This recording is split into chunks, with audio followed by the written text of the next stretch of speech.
고린도전서 3장 6절 7절입니다.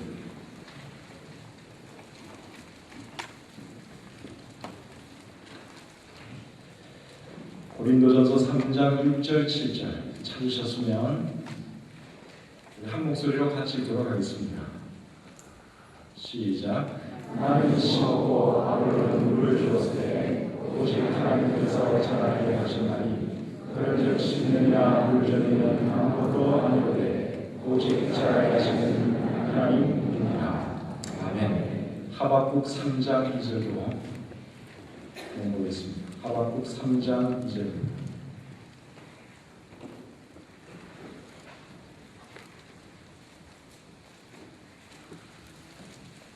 하박국 3장 2절입니다.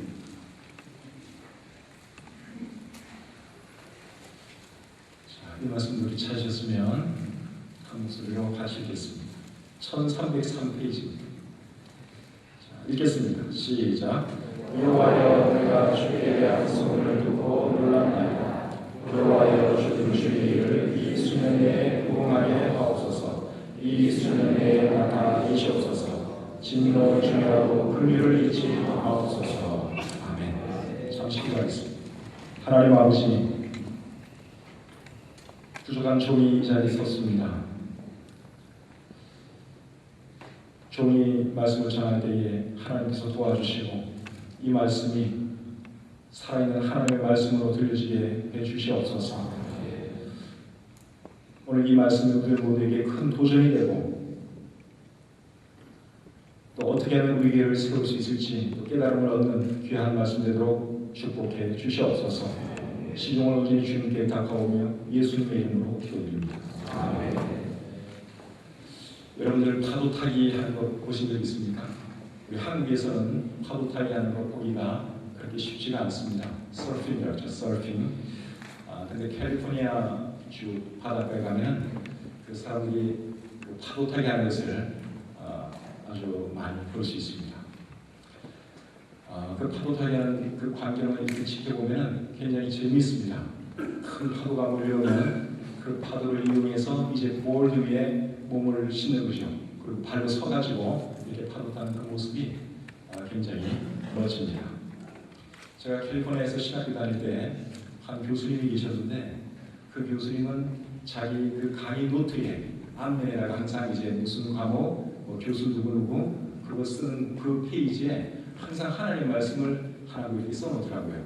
그 말씀이 뭐였는가 하면 시편 93편 4절이었습니다. 그 이런 말씀이 있습니다. 높이 계신 하나님의 능력은 많은 물소리와 바다의 큰 파도가 큽니다. 왜 이 교수님이 이 말씀을 항상 이렇게 써놓는가? 마치 자기 같은 트레이드마크처럼 항상 이 말씀을 써놓는 거예요. 근데 나중에 알고 봤더니 그 교수님이 이 서핑을 굉장히 좋아하는 분이고 또 잘하는 분이셨어요. 그러니까 이제 그 말씀을 항상 자기의 어떤 그 모토처럼 그렇게 귀히 여기고 또 강의 노트에 써놓는 것을 제가 보았습니다. 근데 이 파도 타기를 잘하려면 필요한 것이 있습니다. 제가 생각해 보니까 한 3가지가 필요한 것 같더라고요. 먼저 서핑 할 수 있는 그 보드가 있어야 됩니다. 그 다음에 2번째로는 그걸 탈 수 있는 기술이 있어야 되고, 그리고 3번째로는 뭐가 있어야 될까요? 파도가 있어야 됩니다. 보드는 돈 주고 가서 사면 뭐 누구라도 얼마든지 다 살 수 있습니다. 그리고 기술은 연습을 하고 익히면 그 기술도 익힐 수 있을 것입니다. 그러나 이 파도는 사람이 어떻게 할 수가 없는 거예요. 파도만큼은 하나님께서 보내주셔야지 파도 타기를 할 수 있는 것이죠. 그래서 파도 타기는 사람이 할 수 있는 부분이 있고 사람이 할 수 없는 부분이 있다. 그걸 지금 제가 말하려고 파도 타기 얘기를 잠깐 해보았습니다. 파도 타기뿐만 아니라 농사 짓는 것도 똑같은 것 같아요. 사람이 할 수 있는 부분이 있고 사람이 할 수 없는 부분이 있습니다. 예를 들면 씨를 뿌리고 물 주고 거름 주고 하는 것은 이거는 사람이 할 수 있는 그런 부분들이죠. 그러나 햇빛을 주고 또 자라게 하는 것, 이거는 사람이 임의로 할 수가 없습니다. 지난 여름에 비가 너무 많이 와가지고 과일 농사가 잘 안 됐다고 합니다. 햇빛이 부족해서 그런 것이죠. 그래서 햇빛은 이거는 사람의 인력으로 어떻게 할 수가 없어요. 그건 하나님께서 주셔야 하는 것입니다. 그런데 목회도 그런 것 같습니다.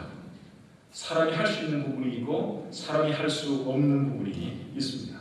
설교를 하고 신방을 하고 조직을 갖추어서 교회를 이끌고 가는 것, 그거는 사람이 할 수 있습니다.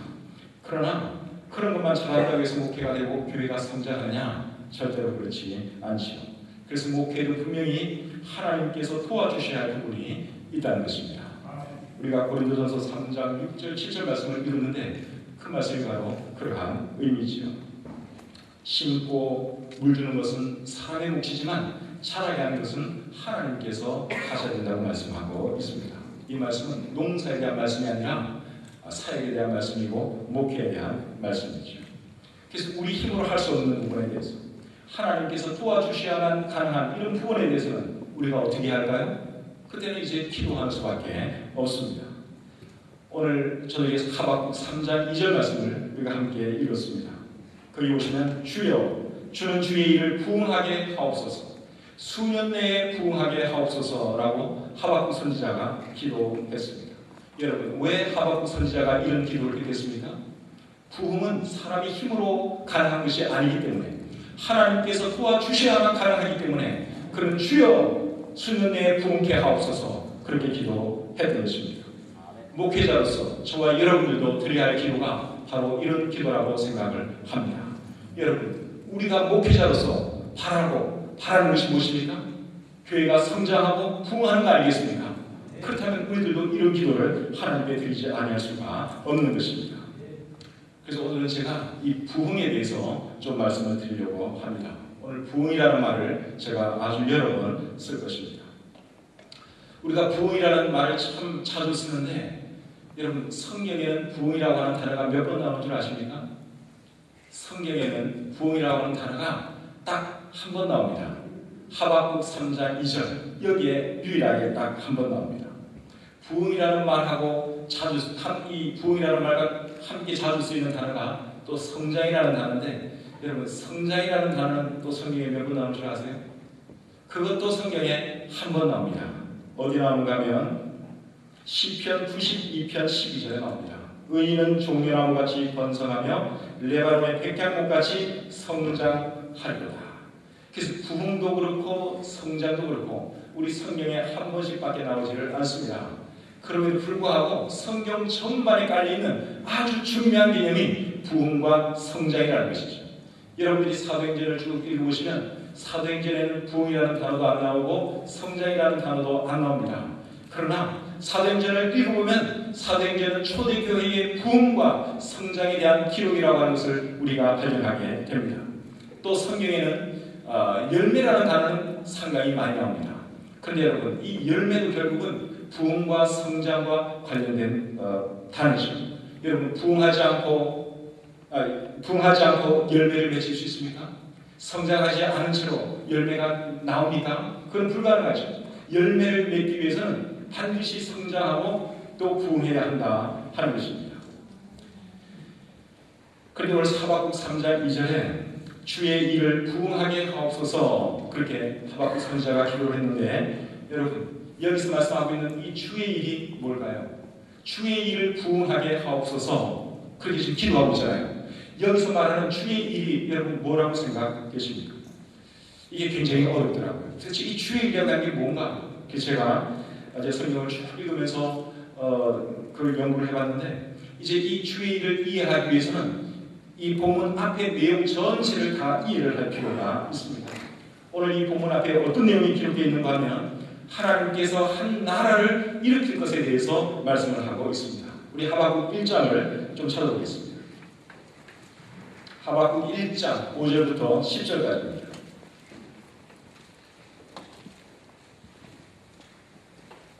자, 제가 한번 읽어볼게요. 하박국 1장 5절부터 10절입니다. 여호와께서 이르시되 너희는 여러 나라를 보고 또 보고 놀라고 또 놀랄지어다. 너희의 생전에 내가 한 가지 일을 행할 것이라. 누가 너희에게 말할지라도 너희가 믿지 아니하리라. 보라, 내가 살았고 성급한 백성 곧 땅이 넓은 곳으로 다니며 자기의 소유가 아닌 거처들을 점령하는 갈대아 사람을 일으켰나니 그들은 두렵고 무서우며 당당함과 위엄이 자기들에게서 나오며 그들의 군마는 표범보다 빠르고 저녁 이리보다 살아오며 그들의 마병은 먼 곳에서부터 빨리 달려오는 마병이라. 마치 먹이를 움키려 하는 독수리의 나름과 같으니라. 그들은 다 강포를 행하러 오는데 앞을 향하여 나아가며 사람을 사로잡아 모으기를 모래같이 많이 할 것이요 왕들을 멸시하며 방백을 조소하며 모든 견고한 성들을 비웃고 흉벽을 쌓아 그것을 점령할 것이라. 방금 이 말씀에 보시면 하나님께서 한 나라 사람들을 일으킬 것이라고 말씀하고 있습니다. 그 나라 사람들이 누굽니까? 6절에 보면 갈대아 사람들이라고 말씀하고 있죠. 이 갈대아 사람들이 누군가 하면 바벨론 사람들을 말하는 것입니다. 그 바벨론 사람들이 어떻게 한다고 말씀하고 있어요? 성들을 점령할 것이고 사람들을 사로잡아 갈 것이라고 말씀하고 있습니다. 그리고 다른 나라들을 점령한 이 바벨론 제국도 결국은 하나님께서 멸망시킬 것을 또 이 하박국 2장에 보시면 말씀을 하고 있습니다. 그 말씀도 또 한번 보겠습니다. 하박국 2장 8절입니다. 자, 이 말씀은 우리 같이 한번 읽겠습니다. 하박국 2장 8절입니다. 시작. 네가 여러 나라를 노략하였으므로 그 모든 민족의 남은 자가 너를 노략하리니 이는 네가 사람의 피를 흘렸으며 또 땅과 성읍과 그 안의 모든 주민에게 강포를 행하였음이니라. 여기 말씀하는 너는 바벨론 제국을 말하는 것입니다. 네가 많은 사람들의 피를 흘렸기 때문에 결국은 너도 피를 흘리게 될 것이다. 하나님 그렇게 말씀하고 있는 것이죠. 하나님께서는 범죄한 나라들을 치기 위해서 바벨론 제국을 사용했는데 이 사람들은 그것 이상으로 많은 악을 행했습니다. 그리고 그들에게 하나님께서 힘을 주셨을 때 그들은 교만했어요. 그리고 여전히 우상 숭배하는 삶을 살았습니다. 그래서 결국 너희도 언젠가는 강포를 당하게 될 것이다. 너희들도 언젠가는 심판을 당하게 될 것이다. 하나님께서 그렇게 말씀하고 있는 것입니다. 또 2장 16절 17절 한번 더 보겠습니다. 2장 16절 17절입니다. 중간부터 제가 한번 읽겠습니다. 16절 중간부터. 여호와의 오른손의 잔이 내게로 돌아올 것이라. 더러운 욕이 내 영광을 가리리라. 이는 내가 레바논의 강포를 행한 것과 짐승을 죽인 것 곧 사람의 피를 흘리며 땅과 성읍과 그 안의 모든 주민에게 강포를 행한 것이 내게로 돌아오리라. 사람들에게 악을 행한 것 그것이 언젠가는 너에게도 돌아갈 것이다. 내가 너를 멸망시킬 것이다. 하나님께서 바벨론을 향하여 그렇게 말씀하고 있는 것입니다. 자, 그렇다면 여러분 아까 제가 했던 질문 다시 드립니다. 주의 일을 부응하게 하옵소서 그렇게 기도했는데 여기서 말하는 주의 일이 뭐겠어요? 이제 우리 잘 생각을 하셔야 돼요. 도대체 그 주의 일이 뭘까 하는 것입니다. 그럼 한마디로 말씀드리면 하나님께서 하시고자 하는 그 일을 말하는 것입니다. 그 일이 무엇입니까? 범죄한 나라를 멸망시키고 그리고 결국에는 바벨론도 멸망시키겠다는 것입니다. 그것이 여기서 말하는 주의 일입니다. 그렇다면 여러분 부응하게 하옵소서라고 하는 말의 의미는 또 뭐겠어요? 부응하게 하옵소서라고 하는 말의 의미는 뜻대로 하옵소서, 뜻을 이루소서 그러한 의미입니다. 부응하게 하옵소서라고 하는 말 뒤에 여러분 어떤 표현이 나오나 하박국 3장 2절을 다시 한번 보세요. 주의 일을 이 수년 내에 부응하게 하옵소서. 그 다음 말 잘 보세요. 이 수년 내에 나타내시옵소서. 여기 나타내시옵소서라고 하는 이 말하고 부응하게 하옵소서라고 하는 말하고 이게 결국은 같은 의미입니다. 주님께서 가르쳐주신 기도문 내용과는 이런 것이죠. 뜻이 하늘에서 이루어진 것 같이 땅에서도 이루어지이다. 바로 이것이 부응하게 하옵소서라고 하는 말하고 결국은 같은 말이에요. 그런데 문제는 여러분 어떻게 하박국 선지자가 그런 기도를 할 수가 있었겠느냐 하는 것입니다. 왜냐하면 주의 뜻이 이루어지면 어떻게 되는 거예요? 자기의 조국 유다도 결국은 멸망하게 되는 것입니다. 그런데 지금 주의 뜻이 이루어지이다. 주의 뜻을 이루소서 부응하게 하옵소서 지금 그렇게 기도하고 있는 거예요. 거기에 대한 대답은 예레미야 29장 11절에서 우리가 발견할 수 있습니다. 한번 찾아보겠습니다. 예레미야 29장 11절입니다.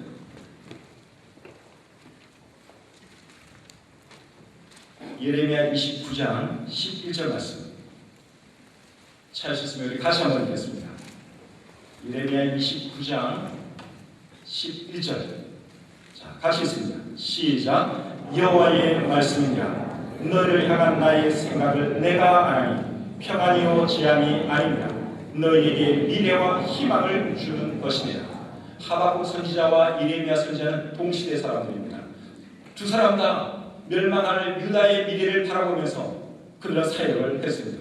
근데 이레미야 29장 11절에 뭐라고 말씀하고 있는가 하면 너희를 향한 나의 생각은 내가 아나니 평안이요 재앙이 아닙니다. 너희에게 미래와 희망을 주는 것입니다. 머지않아 유다가 멸망당할 것이지만 그것은 아주 멸망시키는 것이 아니라 결국은 너에게 평안을 주고 미래와 희망을 주기 위한 것이라고 이레미야 선지자가 이렇게 하나님의 음성으로 지금 말씀하고 있는 것입니다. 또 이레미야 31장 4절에는 이런 말씀이 있습니다. 처녀 이스라엘아, 내가 다시 너를 세우리니 네가 세움을 입을 것이요 네가 다시 소울을 들고 즐거워하는 자들과 함께 춤추며 나오리라. 언젠가는 멸망당할 것이지만 언젠가는 다시 하나님께서 회복시켜 주실 것이다. 선지자들은 그것을 알았던 것입니다. 그러니까 아프지만 힘들고 괴롭지만 하나님 주의 뜻대로 하옵소서, 주의 일을 부응하게 하옵소서, 그렇게 기도할 수 있었던 것입니다. 이제 여러분 하박국 3장 2절의 의미를 이해하셨죠? 이해하고 나서 보니까 어떻습니까? 우리가 생각하고 있던 부흥의 개념하고 하박국 3장 2절에서 말씀하고 있는 이 부흥의 개념에 많이 차이가 있는 것을 보게 됩니다. 그럼에도 불구하고 저는 이 하박국 선지자의 기도가 저와 여러분의 기도가 되었으면 좋겠습니다. 왜 그런가 하면 부흥의 개념이 무엇이든지 간에 지금 우리에게는 부흥이 필요하기 때문에 그렇습니다.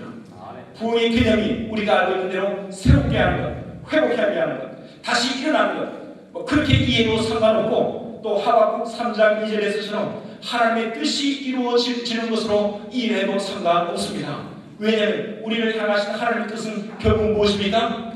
평안이요 희망이요 우리가 잘 되는 것이기 때문에 그렇습니다. 그러므로 우리들도 부흥을 삼할 수밖에 없는 것이죠. 개념은 이제는 여러분 잊어버려도 괜찮아요. 어떤 개념이라도 상관없어요. 회복시키는 것이 부흥이라고 해도 좋고 하나님의 뜻이 이루어지는 것이 부흥이라고 해도 좋고 상관없어요. 하여간 우리에게는 부흥이 필요하다 이 말씀입니다. 여러분 우리나라에 지금 부흥이 필요한 것 같지 않습니까? 하나님의 은혜로 우리나라는 상당히 잘 사는 나라가 되었습니다. 세계를 다 돌아볼 것은 아니지만 제가 이렇게 다른 나라들 가보면 정말 우리나라가 잘 삽니다. 얼마 전에 몽골을 가봤고 그전에 필리핀도 가고 이렇게 몇 나라 가보니까 참 가난해요. 거기에 비하면 우리나라는 얼마나 잘 사는지 모릅니다. 하나님의 은혜라고 생각이 들어요. 그런데 여러분 영적으로 어떻습니까? 우리나라에 부흥이 필요하다는 생각이 들지 않습니까? 우리나라의 영적인 부흥이 필요합니다. 영적으로 우리나라는 1970년대하고 1980년대 중반까지가 영적으로 참 좋았다고 생각이 듭니다. 그때는 사람들이 복음에 대해서 굉장히 호의적이었어요. 복음을 전하면 너무나 잘 받아들였습니다.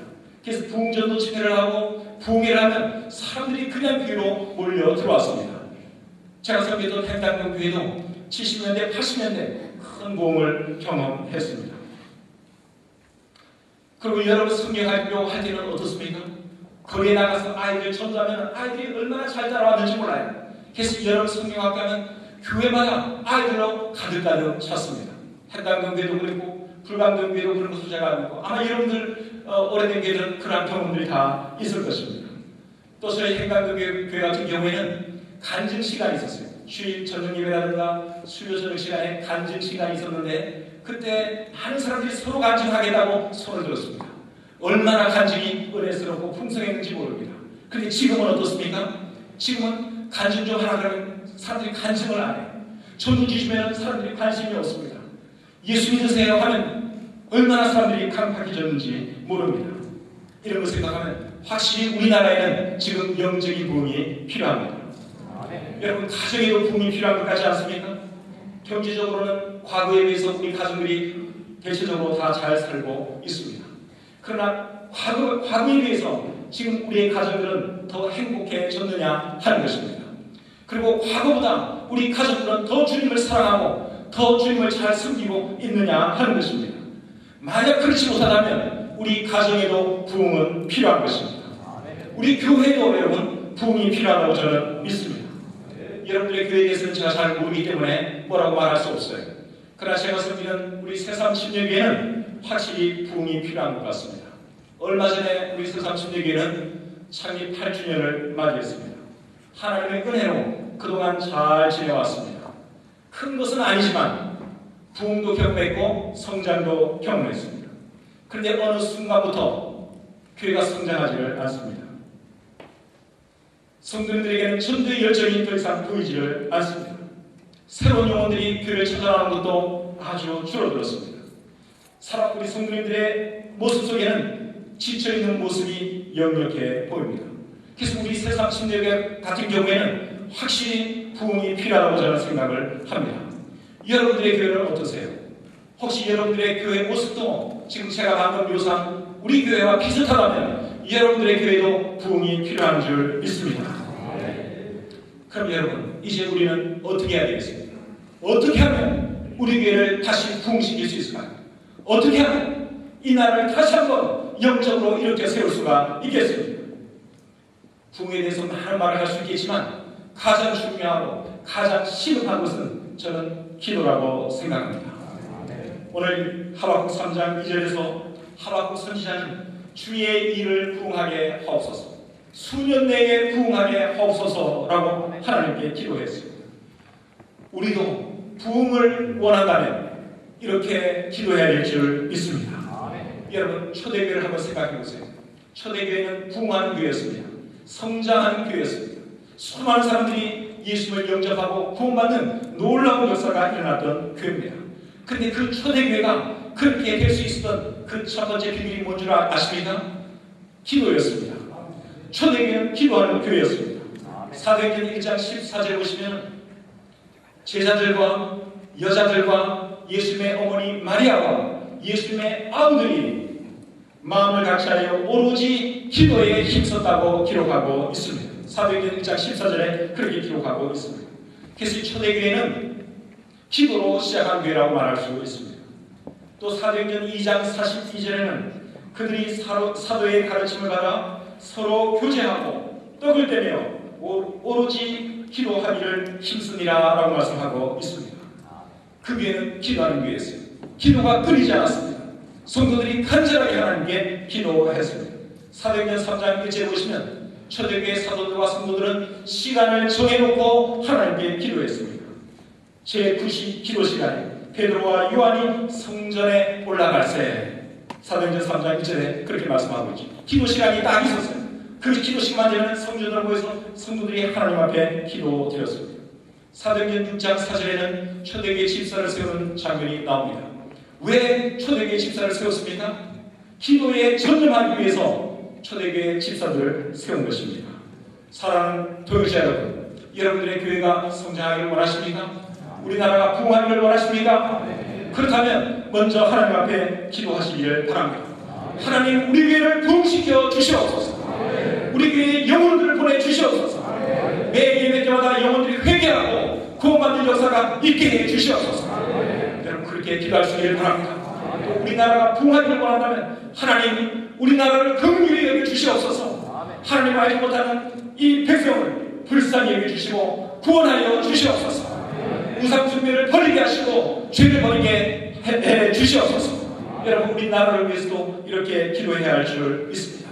기도 없이는 여러분 절대로 부흥은 있을 수 없습니다. 엘리야 선지자가 가뭄을 멈추게 하기 위해서 갈멜산 꼭대기에서 간절히 기도했던 내용을 여러분들은 다 잘 알고 계십니다. 올해 가뭄을 멈추게 한 것은 엘리야 선지자의 기도였습니다. 땅에 엎드려 무릎을 꿇고 정말 간절하게 기도했습니다. 그렇게 했을 때 조그만 구름이 일어나 구름이 점점 더 커지더니 빗방울이 하나둘 떨어지기 시작했습니다. 그렇게 해서 3년 반 동안 지속되었던 그 가뭄이 마침내 끝이 나고 말았죠. 저는 여러분들의 교회에, 그리고 제가 섬기는 새삼 침례교회에 부흥의 단비가 내리기를 소원합니다. 우리나라에 부흥의 단비가 내리기를 소원합니다. 기도 없이는 여러분 절대로 부흥은 오지를 않습니다. 하나님은 아무 교회에게나 아무 개인에게나 부흥 주시는 것이 아니에요. 누구에게 어떤 교회에게 부흥 주시는 줄 아십니까? 먼저 부흥을 간절히 사모하는 마음이 있어야 하는 것입니다. 부흥을 위해서 간절히 하나님께 기도하고 부흥 달라고 매달리는 그러한 개인에게, 그러한 가정에게, 그러한 교회에게 우리 하나님은 부흥을 주시는 분이십니다. 사도행전 4장 31절에 보시면 성도들이 모여서 기도했을 때 모인 곳이 진동했다는 표현이 나옵니다. 그리고 그곳에 있던 성도들은 성령으로 충만하게 되었다고 말씀을 하고 있고, 그리고 성령 충만받은 성도들은 담대히 나가서 하나님의 말씀을 전파했다고 말씀하고 있습니다. 여러분, 이런 역사가 여러분들이 섬기는 그 교회에, 그리고 우리 교회에 일어나기를 바랍니다. 사도행전 13장 44절에는 이런 표현이 또 있습니다. 그 다음 안식일에는 온 시민이 거의 다 하나님의 말씀을 듣고자 하여 모이니, 사도 바울과 바나바가 비시디아 안디옥에서 사역할 때의 이야기입니다. 안식일에 온 시민이 거의 다 하나님 말씀을 듣고자 하여 모였다고 말씀하고 있습니다. 우리가 살고 있는 서울에, 안산에, 여러분들 그 지방에 이런 부흥의 물결이 몰려오기를 바랍니다. 우리나라의 모든 도시에서 이런 놀라운 일들이 일어나기를 소원합니다. 1970년대에 있었던 그 부흥처럼 교회마다 영혼들이 몰려오고 구원받는 역사가 일어나는 그러한 역사가 대한민국의 도시들마다 일어나기를 원합니다.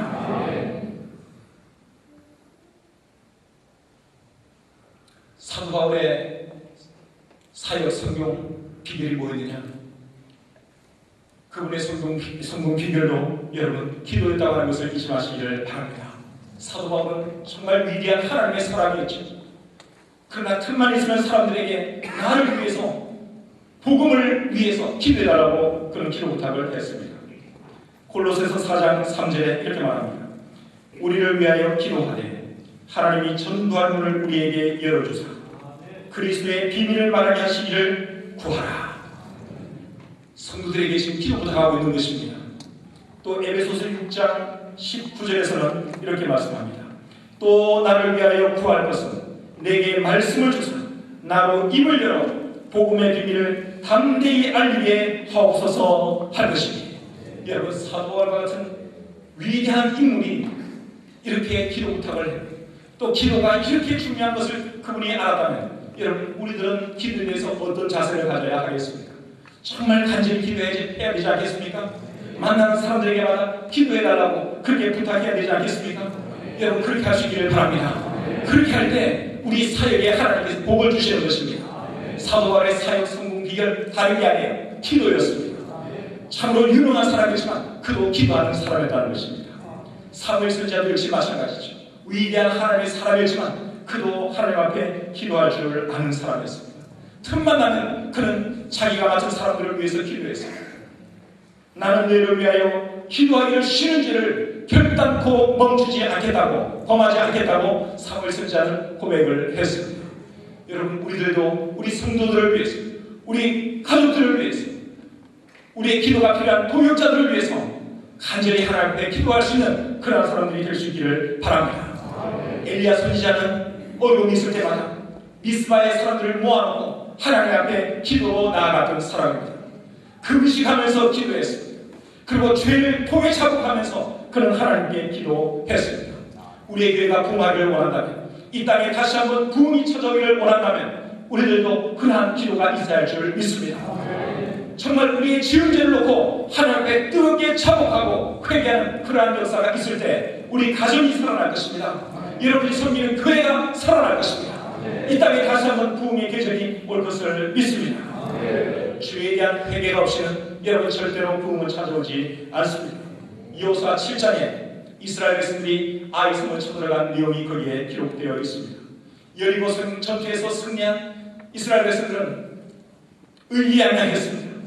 이번에는 아이성 차례인데 아이성은 아무 문제 없이 우리가 얼마든지 쉽게 이길 것이다 생각을 하고 나갔습니다.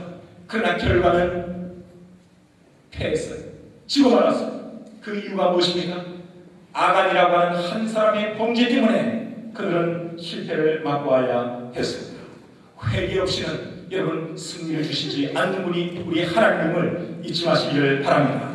1907년, 지금부터 103년 전이죠. 평양에서 대부흥 운동이 일어났습니다. 어떻게 해서 1907년에 평양에서 대부흥 운동이 일어났느냐? 평양에 있던 장대현 교회에서 부흥 사경회를 하던 중에 먼저 그 교회 지도자들부터 하나님 앞에 자신들의 죄를 자백하고 회개하기 시작했습니다. 공개적으로 성도들이 듣는 가운데 나 누구누구는 누구누구의 돈을 착복한 적이 있습니다. 나는 언제 간음을 했습니다. 지도자들부터 자신들의 지은 죄를 하나씩 둘씩 고백하고 회개하기 시작했습니다. 온 성도들이 그렇게 하나님께 뜨겁게 회개했습니다. 그리고 그 회개운동은 다른 교회들에게도 전달되었고 그렇게 해서 결국은 1907년도에 평양에 대부흥이 찾아오게 된 것입니다. 여러분, 부흥은 언제 시작하느냐? 회개하는 그 순간부터 부흥이 찾아오는 것을 잊지 마시기를 바랍니다. 사도행전 5장에 보시면 아나니아와 삽비라 이야기가 기록되어 있지. 그 부부는 하나님께 약속한 것을 도적질하려고 하다가 결국 벌을 받고 죽고 말았습니다. 왜 하나님께서 그 부부를 그렇게 엄하게 다루셨을까요? 죄가 교회 안에 안 들어오면 안 되기 때문에 하나님께서 그 부부를 시험 케이스로 그렇게 엄하게 다루신 것입니다. 여러분, 왜 죄가 교회 안에 들어오면 안 됩니까? 교회 안에 죄가 들어오면 더 이상의 성장도 부흥도 없기 때문에 그런 것이죠. 여러분, 가정도 마찬가지입니다. 범죄하는 가정을 하나님께서는 절대로 축복해 주시지 않습니다. 개인도 마찬가지입니다. 죄를 가지고 살아가는 그 개인을 하나님은 기뻐할 리가 없습니다. 결코 그런 사람 축복해 주시지를 않습니다. 그러므로 개인도 그렇고 교회도 그렇고 나라도 그렇고 진정한 부흥을 맛보려면 죄에 대한 회개가 있어야 한다는 사실입니다. 다윗은 바세바를 범하는 큰 죄를 범한 사람입니다. 그리고 거기다가 바세바의 남편 우리아까지 죽이는 간접 살인죄까지 범했습니다. 그럼에도 불구하고 그는 다시 회복되었습니다. 그 이유가 무엇입니까? 회개했기 때문에 그런 것이죠. 시편 51편 17절에서 다윗은 이렇게 고백합니다. 하나님께서 구하시는 제사는 상한 심령이라. 하나님이여 상하고 통회하는 마음을 주께서 멸시하지 아니하시리다. 여러분, 우리 하나님은 뭐 기뻐하는 줄 아십니까? 통회하는 마음을 기뻐하신다고 여기 말씀하고 있습니다. 회개하는 심령들을 하나님께서는 축복해 주시는 것입니다. 어차피 죄 없는 사람은 아무도 없어요. 아무리 올바르게 산다고 할지라도 돌아보면 다 부족한 것이고 다 죄가 있긴 마련입니다. 그런데 여러분, 다 흠이 있고 다 죄가 있는데 그 중에서 하나님은 누구를 기뻐하시고 누구를 축복해 주시느냐? 죄에 대해서 돌이킬 줄 아는 사람, 회개할 줄 아는 사람을 기뻐해 주시고 축복해 주시는 것입니다. 이사야 59장 1절과 2절에는 이런 말씀이 있습니다. 여호와의 손이 짧아 구원하지 못하심도 아니요 귀가 둔하여 듣지 못하심도 아니라 오직 너희 죄악이 너희와 너희 하나님 사이를 갈라놓았고 너희 죄가 그의 얼굴을 가리어서 너희에게서 듣지 않으시게 함이니라. 하나님께서 우리의 기도를 듣지 않으시는 그 이유가 무엇입니까? 죄가 하나님과 우리 사이를 가로막고 있기 때문이라고 말씀하고 있습니다.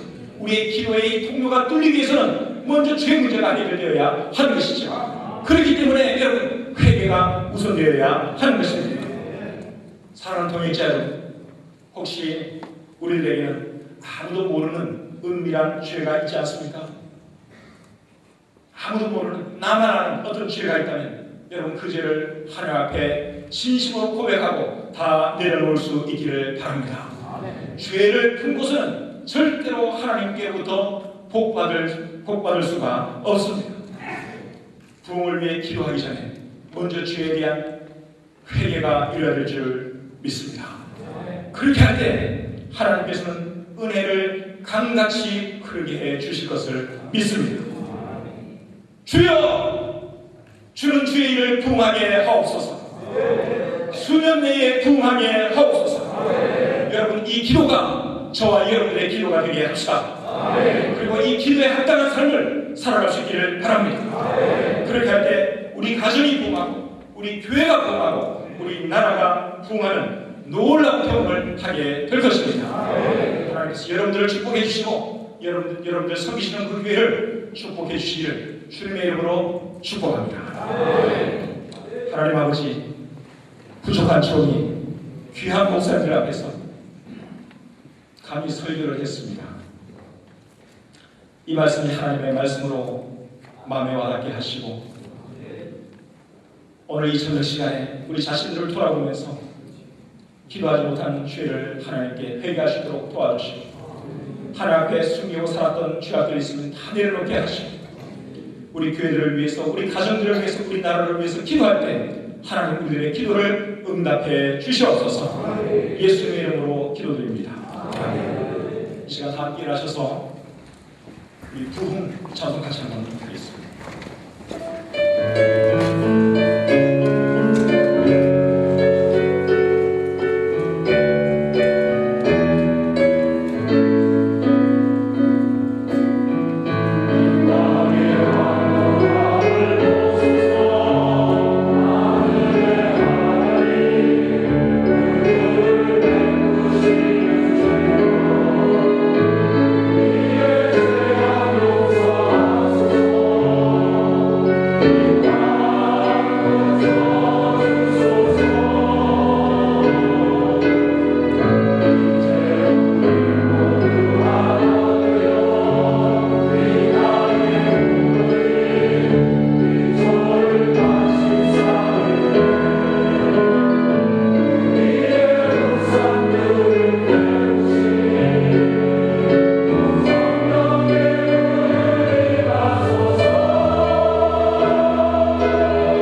새